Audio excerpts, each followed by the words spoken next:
विद्यार्थी मित्रांनो, सह्याद्री ट्युटोरियल्स मध्ये तुमचं स्वागत आहे. हा जो व्हिडिओ आहे ना, तो पूर्णपणे तुमचा रिझल्ट बदलवून टाकणार आहे. मी तुम्हाला सांगू का, तुम्ही जर इथं असेल तर तुम्ही इथं पोहोचणार आहे. एवढी महत्वाची अपडेट मला तुम्हाला द्यायची आहे. मी क्लिअरली सांगतो, व्यवस्थित लक्ष देऊन व्हिडिओ शेवटपर्यंत बघायचा आहे. सुरुवात करतोय बघा, नीट लक्ष द्या. 2001 सालापासूनच मी क्लासेस घ्यायला सुरुवात केली. पहिला जो स्टुडंट होता तो माझाच भाऊ होता. सख्खा भाऊ म्हणूया आपण, ठीक आहे. त्याच्यानंतर मी ऑफिशियली ऑफलाईन क्लासेस सुरू केले आणि घेत होतो क्लासेस घेत होतो. त्याच्यानंतर 2013 साली मी तुम्हाला सांगू का 2013, 14, 11, 12 ही अशी वर्ष होती ना, दरवर्षी सिलेबस अपग्रेड होत होता, चेंज होत होता. म्हणजे काय? सरळ-सरळ ला कॉपी करण्याचे प्रकार झाले. 2013 साली काय झालं मी तुम्हाला क्लिअरली सांगतो, की त्यांनी 2013 च्या अगोदर फिजिक्स पार्ट 1 आणि फिजिक्स पार्ट 2 असे 2 वेगळे-वेगळे पेपर असायचे. फिजिक्स पार्ट 1 मध्ये पहिले 8 टॉपिक, नंतरचे 8 टॉपिक म्हणजे 8च टॉपिकवर बोर्डची एक्झाम. 40 मार्काचा पेपर. हा 40 मार्काचा आणि 20च मार्काचं प्रॅक्टिकल होतं. मग 2013 पासून असा काय वेगळा बदल झाला? त्यांनी काय केलं? हे दोन्ही पार्ट एकत्र केले आणि दोन्ही पार्ट एकत्र करून पेपर ठेवला 70 मार्काचा आणि 30 मार्काचं प्रॅक्टिकल. पण झालं काय त्या वर्षी मी तुम्हाला सांगू का? की 2013 साली question number 1 to question number 29-30 पर्यंत ओळीनं क्वेशन असायचे. आता हे त्या वर्षी ज्यांना कळालं, त्यांनी अगोदरपासून प्रिपेअर केलं. नाही कळालं त्यांचं नुकसान झालं होतं. काय मी तुम्हाला सांगतो. त्यावेळेस क्वेशन नंबर 4 ला क्वेशन नंबर 4च ओव्हर असायचा. असं नव्हतं आत्तापैकी 12 पैकी 8 सोडवा, 10 पैकी 4 सोडवा असलं काहीही नव्हतं. सॉल्व्ह एनी वगैरे असलं काही नव्हतं. मग मी तुम्हाला सांगतो चौथा प्रश्न जर मॅट्रिक्सला असायचा क्वेशन 4 त्याला ऑर असणार पण मॅट्रिक्समध्येच असायचा.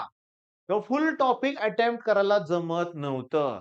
पण आता मला तुम्हाला काय सांगायचंय महत्वाचं बघा, की 2013 साली जे टाईम टेबल बोर्डनं सेट केलं ना, ते अजून देखील चेंज झालेलंच नाहीये आणि हीच गोष्ट मला तुम्हाला सांगायची आहे.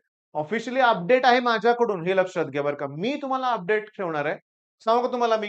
बोर्ड एक्झाम टाईम टेबल आज तुम्ही जाणून घेणार आहात. हां, जे तुम्हाला 12th मध्ये गेल्यात त्यांना माहीत नाहीये. माझ्या ऑफलाईन मधल्या बऱ्याच मुलांशी बोलल्यानंतर मी हा व्हिडिओ करायचं ठरवलंय. बघा, की पहिला पेपर इंग्लिशचा होतो. समजून घ्या. त्याच्यानंतर जवळ-जवळ 5 दिवसाची सुट्टी असते. त्याच्यानंतर फिजिक्सचा पेपर असतो. नंतर 1च दिवसाची सुट्टी केमिस्ट्री आणि 1 दिवसाची सुट्टी असते आणि मॅथ्सचा पेपर असतो. हे ठरलेलं टाईम टेबल आहे 2013 पासूनचं. काहीही चेंजेस नाहीयेत याच्यात, काहीही नाहीये. मग आजपासून मी तुम्हाला सांगतो, अपडेट काय, की आता जुलै पण संपेल बाळांनो. मग सांगू का August, September, October, November, December हे 5च महिने आहेत. तुम्हाला आता अभ्यासाला सुरुवात केली पाहिजे. सीईटी सेलकडून, बोर्डकडून टाईम टेबल यायच्या आतच मी तुम्हाला ती अपडेट दिलेली आहे. बरं, इथं आपण डिस्कशन पण करणार आहे. काय करणार मी तुम्हाला सांगतो. सांगा या 5 दिवसाचा प्लॅन कसा करणार? पण ज्यांचा मराठी आहे पेपर तो मध्ये येतो. तर मराठीच्या मुलांनी ज्यांचा पेपर मराठी आहे, सब्जेक्ट मराठी आहे, त्यांनी तर सुपर अलर्ट राहिलं पाहिजे. त्यांना फिजिक्सला 5 दिवस मिळणार नाहीयेत. चला, व्हिडिओ थांबवा तुम्ही थोडा वेळ. कॉमेंट करा आणि कॉमेंटमध्ये मला सांगा, की ह्या 5 दिवसाचा प्लॅन तुम्ही कसा करणार? बरीचशी मुलं कॉमेंट करून उत्तर देतात, पण बरीचशी मुलं सबस्क्राईब करायला पण विसरतायत. बरीचशी जी मुलं आहेत त्यांना व्हिडिओ आवडतो, पण लाईक करायला विसरतायत. तुम्ही जर लाईक, शेअर आणि सबस्क्राईब केलं, तर YouTubeच्या अल्गोरिदमनुसार हा व्हिडिओ जास्तीत जास्त मुलांपर्यंत पोहोचणार आहे.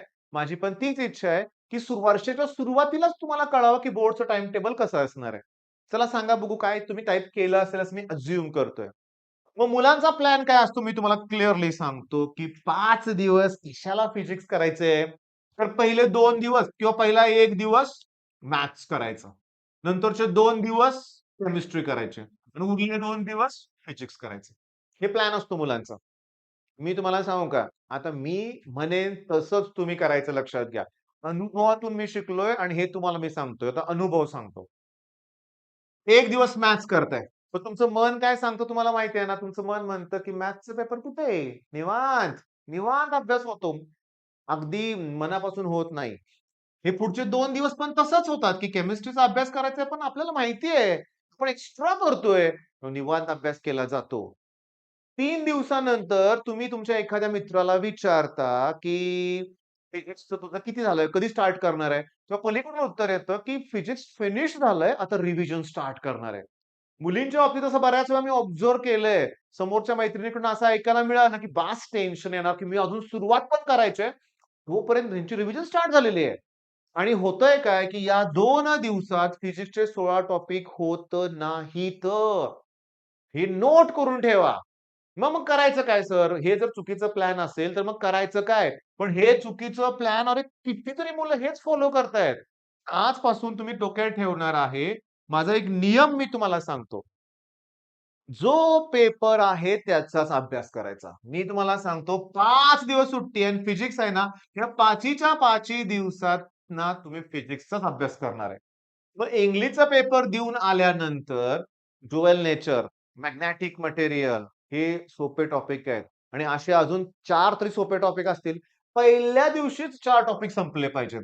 नेक्स्ट डे 4 टॉपिक संपले पाहिजेत. म्हणजे तुम्हाला सांगू का, एवढं करून पण बघितलं का तुम्ही? दिवसात 4-4 टॉपिक फिनिश करून पण बघा ना, आता इंग्लिशचा पेपर सोडून धरला तर टोटल 6 दिवस होतात बरं का बाळांनो लक्षात घ्या. मग इंग्लिशचा पेपर झालं घरी आल्यानंतर 4 टॉपिक केले, पुन्हा 4 असं जर केलं आपण तर ऑब्व्हियसली 16 टॉपिक करायला आपल्याला 4च दिवस लागतील आणि 2 दिवस शिल्लक राहतायत रिव्हिजनसाठी की जी मोस्ट इम्पोर्टंट आहे. अरे रिवाइजच करत नाहीत मुलं. तुम्ही आता वर्षभर अभ्यास करणार आहे. फिजिक्स परत, परत, परत तुम्ही करणार आहे. पण होतं काय माहितीये का? या 6 दिवसात एकदा सिलेबस संपवून 2 तर रिव्हिजन व्हायला पाहिजेत, तर पेपर सोपा जाणार आहे. आता होणार आहे काय, की फिजिक्सचा पेपर ऑब्व्हियसली तुम्हाला खूप सोपा जाणार आणि तो कॉन्फिडन्स घेऊन तुम्ही केमिस्ट्रीला जाणार आहे आणि मॅथ्स देणार आहे. तुम्ही आपलं चॅनल जर फॉलो करत असाल, लास्ट इयरचं तुम्हाला मी सांगू का व्हिडिओ जर तुम्ही बघितले, तर तुमच्या एक गोष्ट लक्षात येईल, की मॅथ्सचा पेपर आपण आय-एम-पी क्वेशन जे देतो ना, त्याच्या बाहेरचं काहीच येत नाही. बरं, रोज सकाळी 5 वाजता आपण आय-एम-पी क्वेशन्स द्यायला सुरुवात केलेली आहे. आपली संघर्ष बॅचला एवढा रिस्पॉन्स येतोय जबरदस्त का? मुलांना आता न्यूमेरिकल्स अवघड वाटत नाहीयेत. फिजिक्सचे असू देत, केमिस्ट्री असू देत. सध्या मी डेमो लेक्चर्स प्रोव्हाईड करतोय, पण पुन्हा सगळे लेक्चर्स ॲपवर असणार आहेत. ओके. ॲपबद्दल काहीही माहिती हवी असेल, तर या नंबरवर तुम्ही कॉल करा. ओके. कोर्सबद्दल माहिती हवी असेल तर कॉल करा. संध्याकाळी 7 ते 10 दरम्यान कॉल रिसीव्ह करतोय मी. ओके. दिवसभर कधी-कधी पॉसिबल होत नाहीये. पण सांगू का, की इम्पोर्टंट काय आहे, की पहिला पेपर सोपं जाणं. याच्या उलट दुसरं काय होतं सांगतो. जी पहिली चुकीची स्ट्रॅटेजी फॉलो केली ना, फिजिक्सचा पेपर अवघड गेला. मी तर माझ्या 11च्या मुलांना सांगतो, की बोर्डचा पेपर ज्या दिवशी आहे ना फिजिक्सचा, त्या दिवशी जाऊन थांबा कॉलेज सेंटरच्या बाहेर. बघा मुलांना विचारा पेपर कसा गेला. तुम्हाला जास्तीत जास्त मुलं तणावात दिसतील, की पेपर अवघड गेलाय. काय होतं, ह्या पेपर अवघड गेला, की त्याचा एवढा तणाव येतो, इतका तणाव येतो आणि तो दिवस तिथंच फेल्युअर होतो. म्हणजे नाही अभ्यास होत नाही. नेक्स्ट डे एकच दिवस सुट्टी आहे ना. मग नेक्स्ट डे उठल्यावर लक्षात येतं, की उद्याच तर केमिस्ट्रीचा पेपर आहे. त्याचे पण 16 टॉपिक आहेत. इथं आपण निवांत 4-4 टॉपिकची स्ट्रॅटेजी वापरली. आता ह्याचं काय करायचंय? ते सांगतो. आपल्या क्लासमध्ये ना आता सुरभी निकम ही एक स्टुडंट टॉपरच आहे. वन ऑफ द टॉपर आहे. तिचं YouTube चॅनल पण आहे. चॅनलचं नाव पण सुरभी निकमच आहे. मॅथ्समध्ये 100 पैकी 100 पडले तिला. फिजिक्समध्ये 98 मार्क आहेत तिला. हां, केमिस्ट्रीमध्ये 80-85 काहीतरी मार्क आहेत. पण मी तुम्हाला सांगतो आता ते पण आपल्याकडनं होणार नाहीये. म्हणजे बघा सुरभीला इथं 100 फिजिक्समध्ये, सॉरी मॅथ्समध्ये 100 आहेत, फिजिक्समध्ये 98 आहेत आणि केमिस्ट्रीमध्ये समजा 87 असतील किंवा 85. मग हे कमी मार्क पडले ना, ते आता ह्या बॅचमध्ये मी होऊन देणार नाहीये. मग मी तुम्हाला सांगतो स्ट्रॅटेजी काय? एकच दिवस सुट्टी आहे ना, आत्तापासून सुरुवात करायची. माझी टेक्निक आहे 4D स्ट्रॅटेजी म्हणजे काय सांगतो, पहिल्यांदा डेफिनिशन करायची.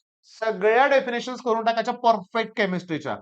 वर्षाच्या सुरुवातीलाच ते परफेक्ट करायचा. एकच दिवस सुट्टी आहे, त्यावेळेस बघायची बी गरज लागली नाही पाहिजे. ओके. डेफिनेशन, डायग्राम, डिस्टिंग्विश आणि केमिस्ट्रीमध्ये 9च डेरिव्हेशन्स आहेत फक्त. ते इतकं परफेक्ट व्हायला पाहिजे, की उद्या पेपर आहे ना, मला बघायची गरज नाही. गरज नाही, झालंय माझं असं व्हायला पाहिजे.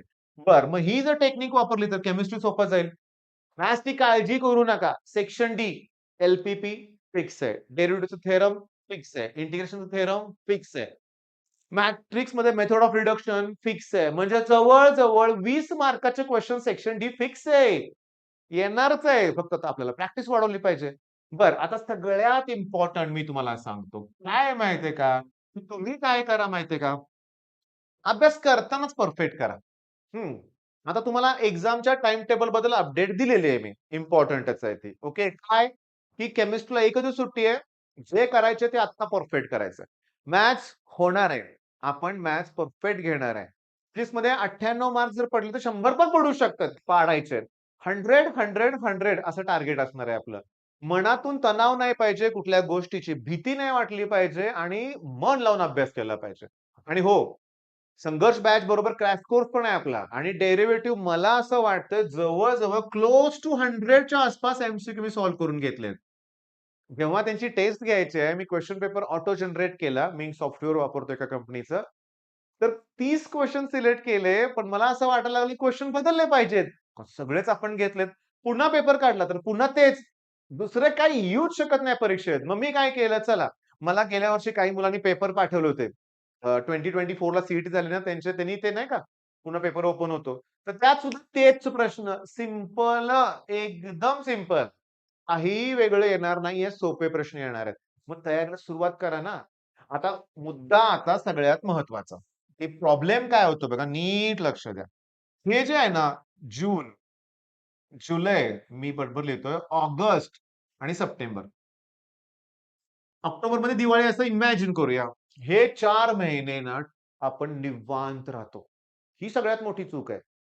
हेच मला तुम्हाला अलर्ट करायचं आहे, की ॲट एनी कॉस्ट इथं किंवा आता ह्या महिन्यात तुमचे नाही म्हणलं तरी प्रत्येक महिन्यात 10-10 टॉपिक तरी व्हायला पाहिजेत. 10 खूप मोठा आकडा आहे का? 5-5, 6-6 टॉपिक तरी व्हायला पाहिजेत. जर 5 टॉपिकचं टार्गेट ठेवलं 5, 5, 5, 5 आणि नोव्हेंबर 5 तर जवळ-जवळ बघा ना किती टॉपिक झाले. 30च्या आसपास टॉपिक झाले. म्हणजे भरपूर कव्हर होतंय. एक सांगू का? फिजिक्सला 16 टॉपिक आहेत. 16 पैकी 16 होतच नाहीत. होतच नाहीत. तुम्ही सीनियर्सना विचारा. बोर्डच्या एक्झामच्या वेळेस 16च्या 16 टॉपिकची रिव्हिजन होतच नाही. पण यावर्षी करायची आहे. यावर्षी करायची आहे आपल्याला. मग त्यासाठी आत्तापासून अभ्यास करायचा आहे. आपल्या चॅनलवर तुम्हाला आय-एम-पी क्वेशन्स प्रोव्हाईड होतील. डेली तुम्हाला स्टडी प्लॅन दिला जाईल. त्यानंतर तुम्हाला सांगतो आपलं क्रॅश कोर्स अवेलेबल आहे. प्लस आपल्या ह्याच्यावर जवळ-जवळ 2.1 के म्हणजे 2100 व्हिडिओ आहेत. बराचसा कंटेंट हा शिकवलेलाच आहे. पण मी नवीन-नवीन व्हिडिओ अपलोड करतच राहणार आहे. त्यामुळे चॅनलला तुमचा सपोर्ट हवाय. ओके. आणि सगळ्यात महत्वाचं. तुम्ही म्हणाल ऑफिशियल कुठे आहे अपडेट? तुम्ही नुसतं लिहिलं. ऑफिशियल नाहीये, पण मी सांगतोय ना 2013 पासून एवढासा सुद्धा चेंज झालेला नाहीये. पण नशीब तो एक्झाम पॅटर्न त्यांनी बदलला. 2013चा भयानक पॉइंट हे होता लक्षात घ्या. आता नाहीये. आता भयंकर ऑप्शन्स आहेत तुम्हाला. बोर्डचा पेपर हा सोपाच जाणार आहे. मग तुम्ही मला फॉलो करणार आहे. त्याच्यामुळे तुम्हाला आय-एम-पी क्वेशनसाठी कुठे इकडं-तिकडे जायची गरजच नाहीये. मग त्याचबरोबर स्ट्रॅटेजी तुम्हाला प्रोव्हाईड करतोय मी. स्ट्रॅटेजी तुम्हाला मी सांगितली, की मला 5च महिने वेळ आहे. याच्यात आता मला 30-35 टॉपिक कव्हर करायचे. तेवढे केले तरी आउट ऑफ मार्क मिळू शकतात. मगाशी मी तुम्हाला नाही का सांगितलं? हां, ऑप्शन भरपूर आहेत ना. 12 पैकी 8 सोडवा म्हणतायत ते. मग त्यापैकी 4 तर ऑप्शन्स एक्स्ट्रा दिलेत ना त्यांनी. सेक्शन बी, मध्ये एवढे ऑप्शन्स आहेत. सेक्शन डी तर इतका सोपा असतो फिजिक्सचा. 2-2 मार्काचे प्रश्न एकत्र करून 4 मार्काचा प्रश्न तयार केलेला असतो. त्याच्यामुळं 4D टेक्निक फिजिक्सला सुद्धा ॲप्लिकेबल आहे. पहिल्यांदा डेफिनिशन परफेक्ट पाहिजे. एक्झामच्या आदल्या दिवशी आपण ते पाठ करू शकत नाही.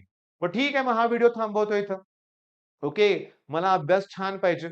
तुमचा रिस्पॉन्स मिळतोय त्याच्याबद्दल मनापासून पुन्हा धन्यवाद. आणि पुन्हा एक परत सांगतो, लाइक, शेअर आणि सबस्क्राईब करायला विसरू नका. थोडेसे सबस्क्रायबर आपले राहिलेत. लवकरच मला माहिती आहे 2,00,000 सबस्क्रायबरचा टप्पा आपण पार करू आणि माझ्यासाठी ती खूप खूप मोठी अचिव्हमेंट असणार आहे आणि केवळ तुमच्या सपोर्टमुळे ते शक्य होतंय. तर तुमचा तर आभारी मी आहेच. All the best.